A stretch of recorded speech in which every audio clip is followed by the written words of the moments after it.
សួស្តីបងប្អូនទាំងអស់គ្នាមកអត់សូវស្រស់ទេឥឡូវថែមកាហ្វេមួយសិនដើម្បីឲ្យវាស្រស់ស្រាយអញ្ចឹងណាហើយបន្ទាប់ពីដាក់កាហ្វេហើយគឺយើងត្រូវការប្រើកម្លាំងដើម្បីរៀបចំឯកសារនៅកន្លែងធ្វើការបន្ទាប់ពីបញ្ចប់ការងារជាមួយនឹង system ហើយគឺ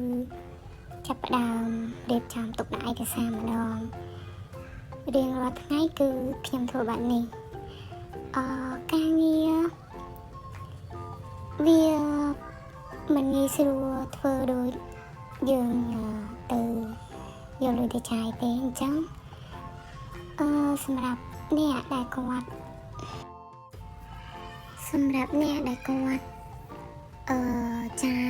ចាយលុយមុននឹងចាយក៏គាត់ត្រូវគិតថាពេលដែលគាត់ធ្វើការគឺវាមិនងាយស្រួលទេទម្រាំតែបានលុយកាក់សែនហើយយើងធ្វើការដឹងស្រាប់ហើយមិនបានលុយមករាល់ថ្ងៃទេគឺមួយខែគឺយើងបើកម្ដងឬមួយក៏បើកពីរដងទៅតាមនឹង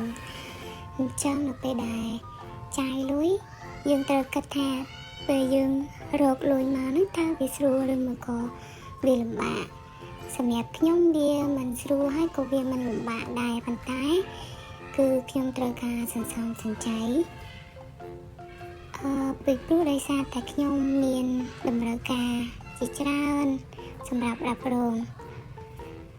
តាក់ទងជាមួយនឹងបងប្អូនដែលគិតថាធ្វើការនៅក្នុង office មិនសិនតិចស្រួលសូមមើលមកនាងខ្ញុំជាក់ស្ដែងគឺបែបនេះឯងហើយនិយាយទៅបងប្អូនការងារស្អីក៏លំបាកដែរមិនថាការងារនៅខាងក្រៅការងារនៅស្រែចម្ការការងារនៅក្នុងមិនសិនតិចគឺវាលំបាកដូចគ្នាអាស្រ័យលើយើងចេះតស៊ូហើយធ្វើការឥឡូវនេះ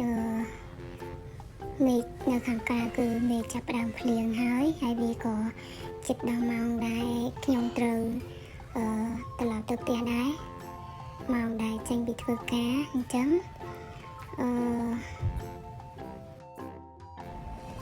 រៀបចំអីវ៉ាន់ចេញទៅផ្ទះបងប្អូនព្រោះ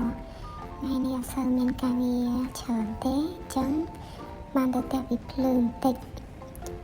អូយមេអត់តន់រាំងទេបងប្អូនណាមានតែពាក់អាវភ្លៀងហើយមាននេះអូខេបាយបាយបងប្អូនទាំងអស់គ្នា